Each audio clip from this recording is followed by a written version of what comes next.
తదుపరి రాశి వృశ్చిక రాశి. ఈ వృశ్చిక రాశి వారు ఇంగ్లీషు కాలమాన ప్రకారము అక్టోబర్ 23 నుంచి నవంబర్ 21 మధ్యలో జన్మించిన వారు వృశ్చిక రాశిలోకి చేరతారు.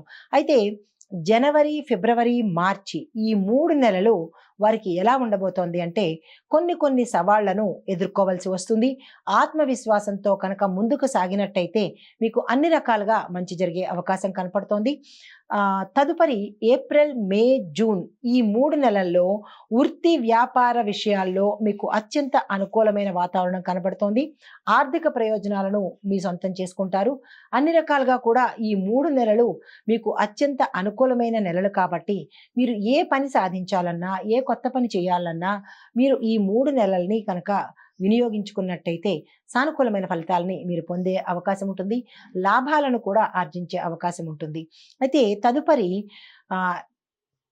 జూలై, ఆగస్టు, సెప్టెంబరు ఈ 3 నెలల కాలంలో మీరు ఆరోగ్యం పట్ల అత్యంత శ్రద్ధ వహించాలి తప్పదు. ఎందుకంటే ఆరోగ్యము కొంచెం పాడయ్యే అవకాశం కనపడుతోంది కాబట్టి కుటుంబంతో సమయాన్ని చాలా తప్పనిసరిగా మీరు గడపవలసి వస్తుంది. తదుపరి నెలలు అక్టోబరు, నవంబరు, డిసెంబరు ఈ నెలల్లో మీకు శ్రమకు తగిన ఫలితం గోచరిస్తోంది. ప్రయాణాలు లాభసాటిగా ఉంటాయి.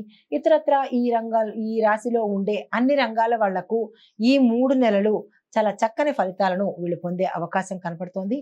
మొత్తంగా ఈ రాశి వారికి 98% మంచి ఫలితాలు, మిగతా 2% మిశ్రమ ఫలితాలు గోచరిస్తున్నాయి. దానికి తగినట్టుగా పరిహారము మంగళవారం నాడు ఆంజనేయ స్వామి పూజ చేసుకుని స్వామివారికి 5 ప్రదక్షిణలు కానీ 11 ప్రదక్షిణలు కానీ చేసుకుంటూ ఆ స్వామివారి స్తోత్ర పారాయణ చేసినట్టయితే కనుక సానుకూలమైన ఫలితాలతో పాటు మంచి ఫలితాలు, శుభ ఫలితాలు పొందే అవకాశం గోచరిస్తోంది. ఇది ఈ రాశి వారికి చెప్పదగిన ఫలితాలు, పరిహారాలు, సూచనలు.